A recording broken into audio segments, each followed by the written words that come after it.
Hey all, it's Jay here. It is Wednesday, just before noon. I have with us today Dr. Curt Davidson from University of California, Long Beach. Hi, Curt, or Dr. Davidson. I gave a brief introduction yesterday. Curt is from a small town in southern Indiana, Sellersburg, Indiana. I stand corrected. He is not a first generation. His father actually graduated undergrad, but he is a first generation in his family to go on and pursue his master's and PhD. I just want to thank you for the time today, Curt. And again, I will have a class of around 20 that'll be watching this. And really just want to turn this into a conversation so we can better get to know someone from your position and a different insight. So without further ado, I'm just going to turn it over to you. If you can maybe give yourself a brief introduction and we'll go from there.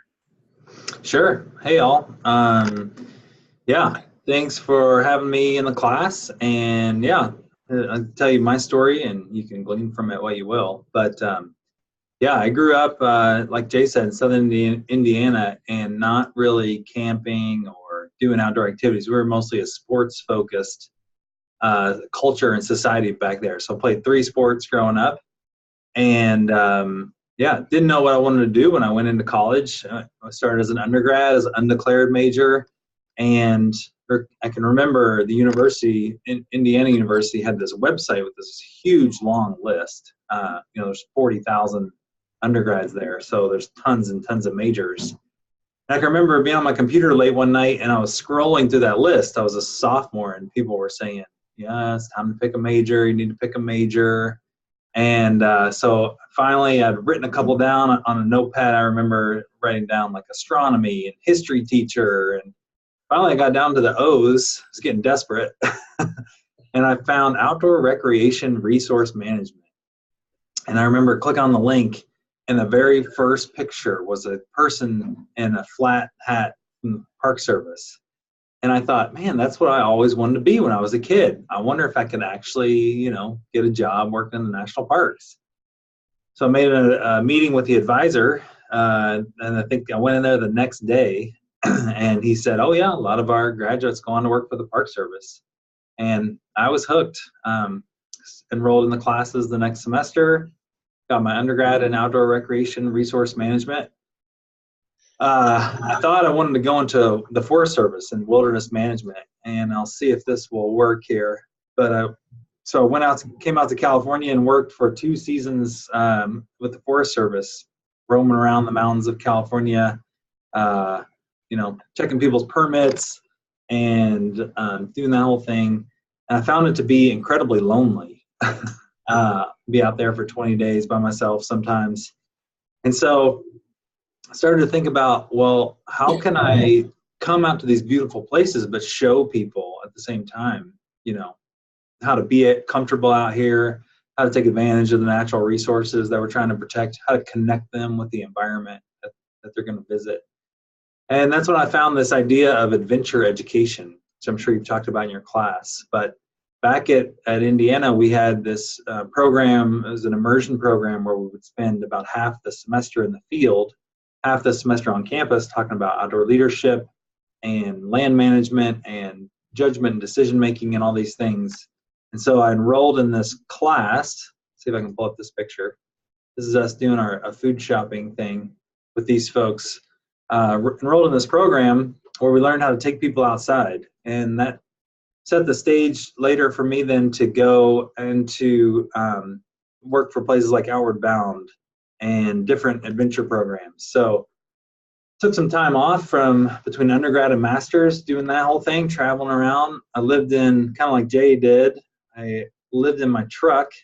So here's my setup here, these big drawers that pull out. And I would just roam from program to program around pretty much the western states doing different trips. And I kind of prided myself on being able to do a trip on the ocean, sea kayaking, all the way up to the deserts of California, rock climbing and backpacking, and then the Cascade volcanoes, doing mountaineering trips and different things, all out of that truck. So bounced around a lot, had a lot of fun. And finally, I realized I did that for 3 or 4 years, and I realized that if I wanted to stay in this field, which I was very passionate about, I was going to have to either do one of two things to make a career out of it. I was going to have to stay at one program for a really long time and try to work my way up. So that'd be someplace like Outward Bound, moving up into like a program director type position. Or I could go back and get my master's and try to take that road towards more stable work. And so that's what I did. I decided to get my master's, went back to Indiana University, and started to read and write and think a lot about the adventure education field, experiential education, as well as taking people outside and the human health benefits that goes along with that. And I did not expect at all to like grad school. It was kind of a means to an end. But once I started getting into that world and being challenged to think about these things and think about, the role in society that these outdoor programs decided to stick it out, get my PhD.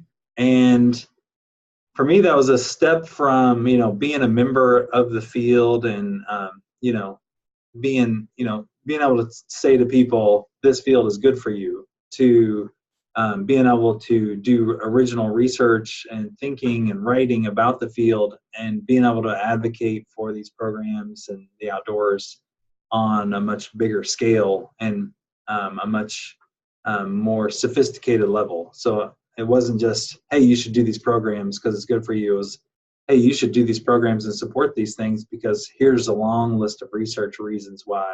Here's the proof that we have that these programs should be around. So I wanted to be able to advocate for the programs as well as get people outside still. So yeah, now I'm at Cal State Long Beach. I'm able to do both of those things, do research into those different things, as well as take the students here. They're largely inner city, underserved, first generation college students into the outdoors. So it just got off of a 5-day course in backpacking through Death Valley. We had 30 students out there with us. A lot of them, it was their first time even camping. And so they have a backpack on, hiking 6 miles a day. So it's really cool, really, really fun. So you never really saw yourself as going into graduate school, but you're here now, or you're there now. What was the research that kind of, you mentioned that you'd never imagined that you would enjoy the reading, the research, and all that. What was it that really started to heighten your interest and spark your interest? And then what did that lead on to as far as your research? Yeah, I would say it was the amount of, so I had been working in the field, I guess, taking people outside, working on different skills with them. So I started working for a program that built interpersonal skills for kids with ADD and ADHD, and then moved on to work for different character education programs like Outward Bound. I started to talk to people and the students who would come on these programs about resiliency and hardiness. And so when I went to grad school, I started to think about the role that those programs can play in our society.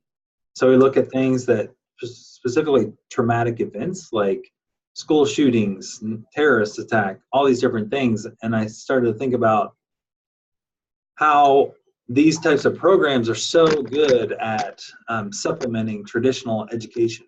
So, you go to school and you learn things like math and English and all those things, but you also learn things like social skills and,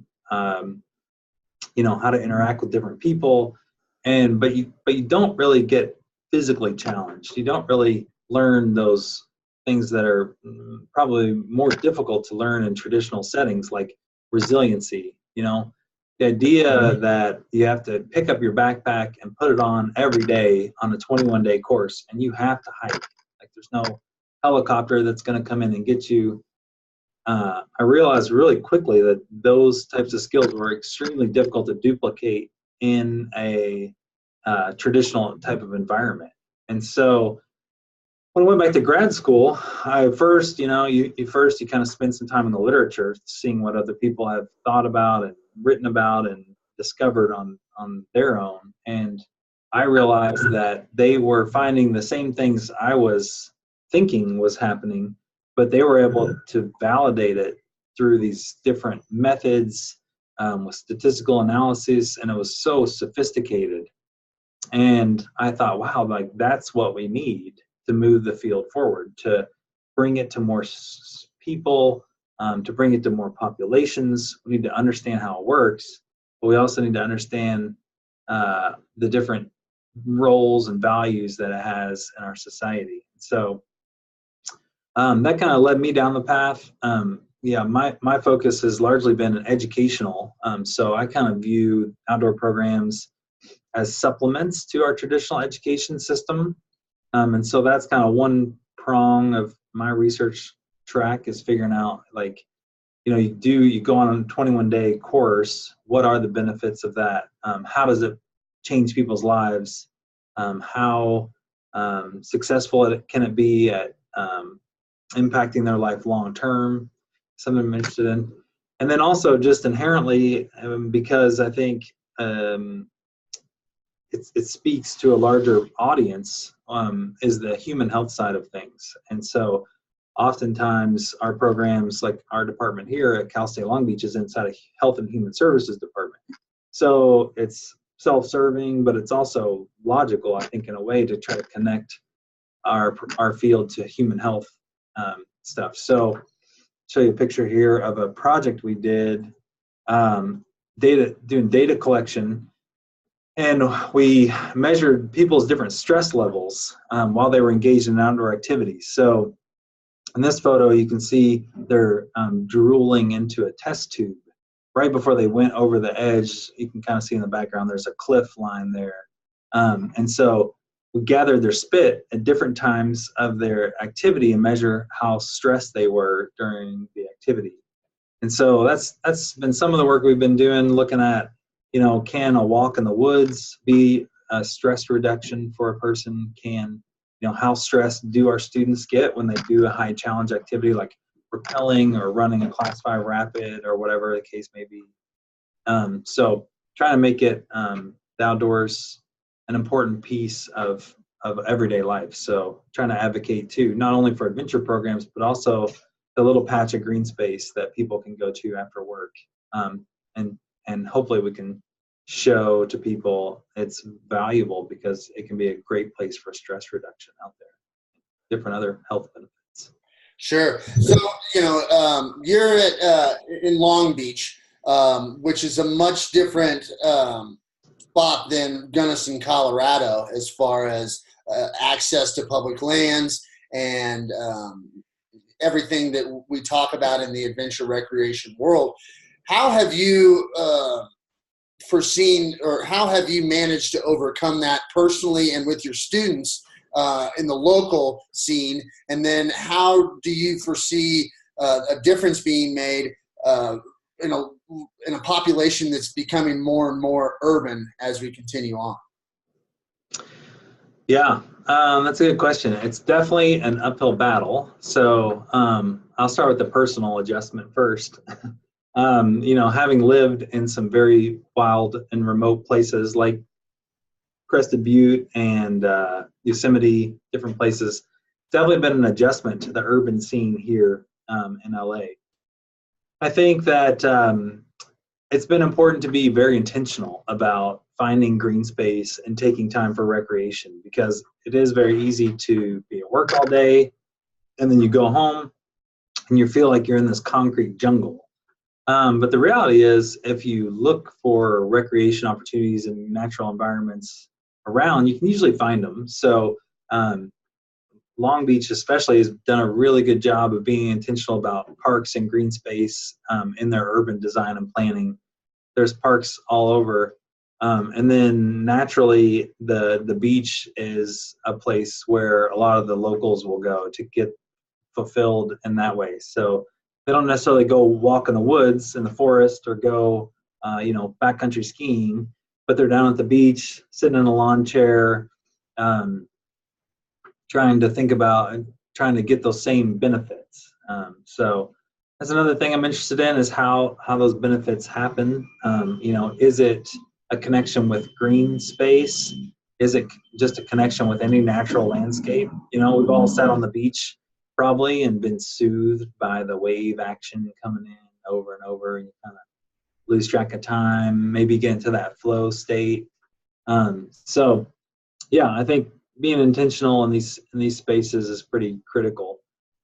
As far as the people here that have grown up here, I'm noticing a lot of differences in other students that I've worked with, like, for example, at Indiana University. A little bit about the school, it's the largest minority serving institution in the country. So we have about 41,000 undergrads.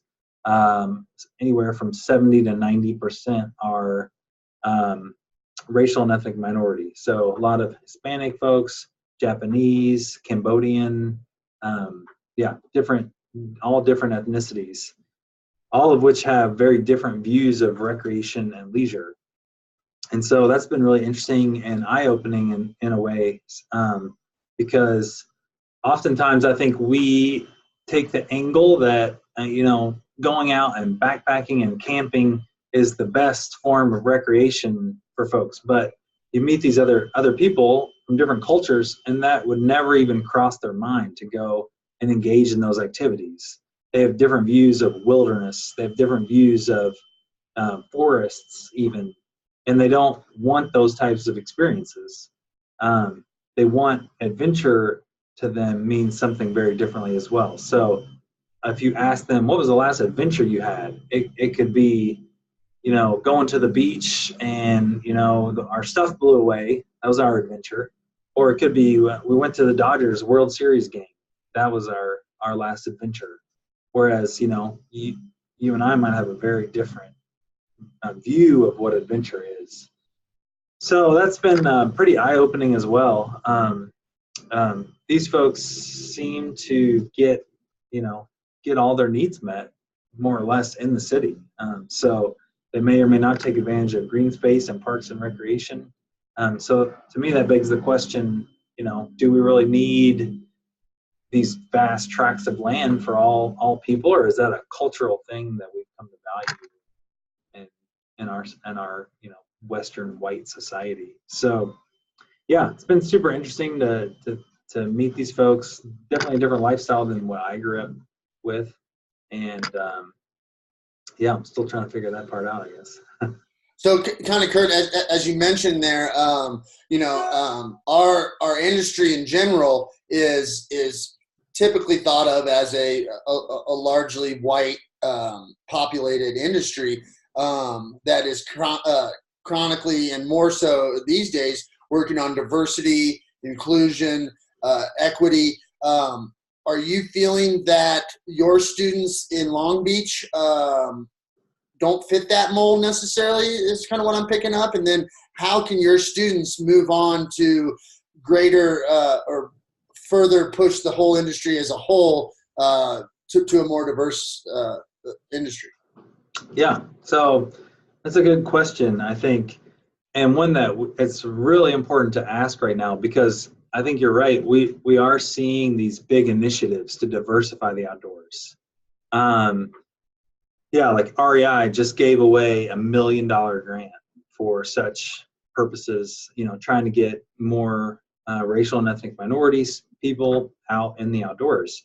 And I think we need to first question our motives behind that, right? So if we're doing it because we know there's health benefits tied to spending time in nature, yes, maybe then it is appropriate to start saying to different cultural backgrounds and minority folks, saying, hey, hiking in the woods is good for you, different things. But if we don't have that kind of baseline understanding, and we're doing that because we, as the dominant culture in America, think that it's good. We don't really know that it's good, but we value that based on our backgrounds and beliefs.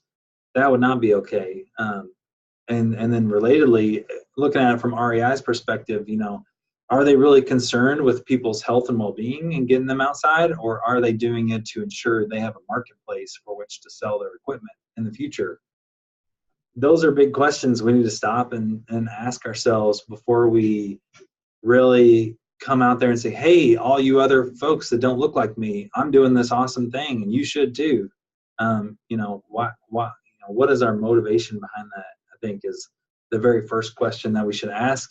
I have not seen anybody, including myself, really have a good answer to that question. Well, I'm sorry to interrupt. No, good. But, as you know, I worked in Southern California after graduating my undergrad for Boojum, and there's, Naturals at Large that still run out of there that takes 6th through 12th graders into the wilderness, largely from inner city LA and your neck of the woods. One thing that I recall when doing that is some of these students were pretty sure that might be the only time they ever go and do a trip like that in their whole life. Obviously you can't tell that when you're in 11th grade, but and I know you haven't been at your current position for, too terribly long, but how do you foresee your graduates moving on and still becoming an integral part of our industry? Yeah, that's a good question. It's something we're grappling with right now as well. A lot of our students want to go into the resource management side of things. They're concerned, and I think rightly so, because they live in this very urban center where people are so disconnected from the natural environment that it influences their behavior and actions. So things like littering here is I would say much more common than some place that has maybe a closer connection to a natural environment. For example, the other day I was driving behind this person with their convertible top down. And I saw them take the last swig in their water bottle and then just throw it out of their car. And that's not uncommon. Well, I mean, it was. It's not mass, but it's not uncommon. Yeah. I would say people's land ethics here are very different because they don't understand that there is still a connection with human beings in the natural landscape. I mean, as far as you can see, it's urban, obviously, the opposite direction of the ocean. So, for that reason, I think a lot of our students think that natural resource management is the way to go because you can, they see these direct management types of things when they go to parks. They see park rangers writing tickets.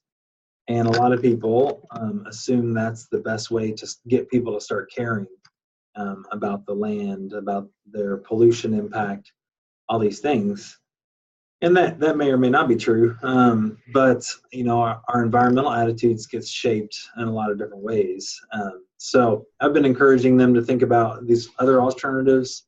As you could probably guess, I'm a big advocate of getting people into the outdoors and having them make that connection in some way through interaction with the natural environment, not just direct types of management issues like signs and writing tickets and stuff. But it's interesting as well because a lot of them don't want to leave Long Beach. It's a pretty desirable place to live, and so when they come to me, 77 every day and sunny. Yeah, sunny and 77 every day. So they'll say, "Well, I want to be a park ranger." And I said, "Well, but I don't want to leave Long Beach." And I'll say to them, "How are you going to do that? There's parks here, but there are no." Park rangers. There's no national parks here to speak of. So it's a sticky situation, and we're trying to reshape our program a little bit better to help them see different career options industry wide and think about what kind of role they want to have in our industry as well. And don't get me wrong, there's a lot of folks that are racial and ethnic minority students in our outdoor rec program that are very excited about the outdoors, and they want to bring that into their culture. They want to talk about it with their families and their friends. And like this past trip we just did, I'm seeing on social media a lot of the comments on their Instagram page, for example, are, wow, that's a class at Long Beach State. I didn't know you could major in that. And so, yeah, to say it's not even on some cultures' radars, I think is probably an accurate statement. That outdoor recreation, just it's like you don't know what you don't know. Sure. We don't know that a lot of folks don't know that's a career option, despite the fact that it employed 7.8 million people last year or something. Right. So Curt, on the flip side, you can probably attest to the fact that, you'd certainly would enjoy to live in a more rural environment in your own personal preferences. How has it been for you to be the country mouse in the city? Yeah, it's been okay. I mean, keep in mind I've only been here like a year and a half or so. But I think the initial excitement was, living in the city, it'll be an adjustment. And there are some definite benefits. So I think I told you about we have an Amazon locker that's right next to where we live, and you can do it's 2-hour delivery on basically anything. That's pretty handy. Yeah, which there's nothing I really need within 2 hours, but it's kind of interesting. Yeah, so I think it's been interesting as well. I think you have to be intentional about your time off, and you have to really think, how can I maximize my time off? What do we really? So, for example, my wife and I just had a conversation about, we have a week off in January and X amount of money, and it's like, well, we want to go skiing. But we also have some projects we need to do. So how do we be really intentional about, what do we really value? Is it the skiing recreational experience, or is it the work we want to do on the place that we live? So yeah, those are questions I never thought I'd have to really ask, but being intentional about your time off and the money that you have for, recreation and leisure experiences, really important to think about. I think just being, as you say, country mouse in the big city. So let me ask you this. Well, let's get back to your history from undergrad to where you are now. As I mentioned, a lot of the students who are watching this in class are getting ready to graduate, if not in December, in May for sure. What pieces of advice can you give? Whether it be, I've definitely informed them that, as we stay in this industry longer, we all get into it for the love of the outdoors. But as we stay in this industry longer and move up in positions, it's not uncommon for us to be put in administrative roles where we might have more time at a desk. And then, so what kind of advice would you give these students as they graduate, not even knowing what their short or long-term goals are? Yeah, that's a good question. I've always been a big advocate for going and trying things. So, we used to have, when I worked coordinating that semester-long outdoor leadership program, we used to have students come in that had never been camping before. And then we, on the converse, we had PhD students who were getting their doctorate in recreation. And it was pretty much a flip of the coin, whether they would love it, just fall in love with the outdoors, or they would hate it. And there were a couple of PhD students getting a degree in outdoor recreation who they just hated camping, hated being outside. And, there's something about that. And, I think once you do it and you like it or you don't like it, at least right? So that was the same with me with the Forest Service. I mean, when people used to say, wilderness ranger, that really, appealed to me. And I had this really romantic view of what that was. And so it was only by going and doing that I realized, wow, this is not for me. It's a really hard, lonely job. So yeah, I'd say if you're interested in different things, go and try them out. You know, be humble, do an internship if you have to get your foot in the door. But then also, I think once, as you say, once you move up, it's so important to keep your eyes on the bigger picture. So, What do you mean by that? The bigger picture? Well, like I've worked in different administrative positions where I didn't spend time in the field, but I was supporting people who did. And so realizing, you know, just because you're at the desk typing emails, you're an absolutely integral part of that outdoor experience for those folks, even if you're not there. I mean, I also have a little small business that I run. We do different trainings and stuff. And compared to like when I worked for Outward Bound, not having the infrastructure and support that the Alpenglow courses, the business courses, are so hard, because I don't have that person I can call to help with the evac. I don't have the vehicles. I don't have all the food in one place. We got to run all over town and buy food before the students show up. And then the budgeting and the marketing, it's quite overwhelming.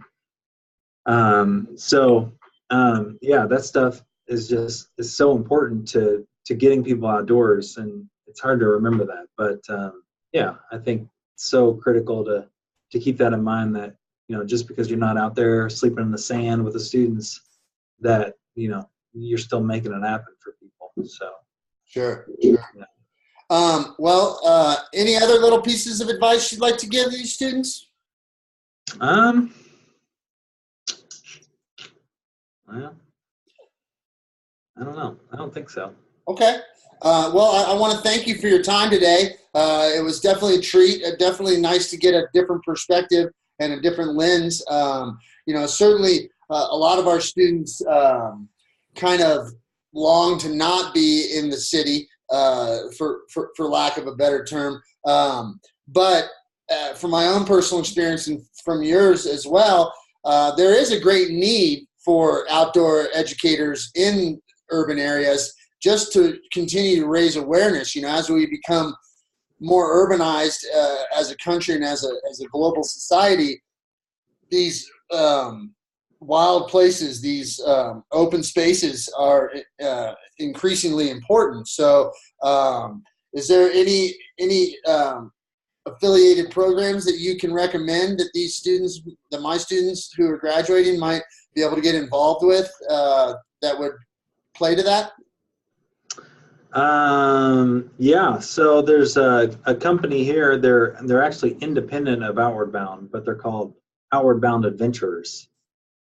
And they've been doing a really good job of getting inner city folks out into the backcountry and getting them involved in different things. And I would say if that's your passion, and it would definitely be a noble passion at this point, as you say, as we diversify our population globally. You know, you got to go to where those people are. They're not you can't be in some mountain town and then expect people to flock to you. I think that's one of the reasons we've had success here at this program, is because I'm here and then I go with the students out there. And that in my mind has been the most effective way. You know, Outward Bound has always prided itself on diversity and inclusion. But the reality is it's predominantly like 90 percentile, you know, white Caucasian students. So I don't know how well they're living up to that mission. I think they're trying different things with urban centers and stuff. But yeah, that would be my biggest takeaway learning from being here, is that if you want to serve, you need to be with the population you want to serve, whatever that is. Yeah, and be accessible to them all the time. So. Well, great. Well, thank you so much, Dr. Davidson. It's been a pleasure having you. If anyone has any questions, I'll have them reach out to you, especially germane to your research. And I thank you so much. All right. Thank you.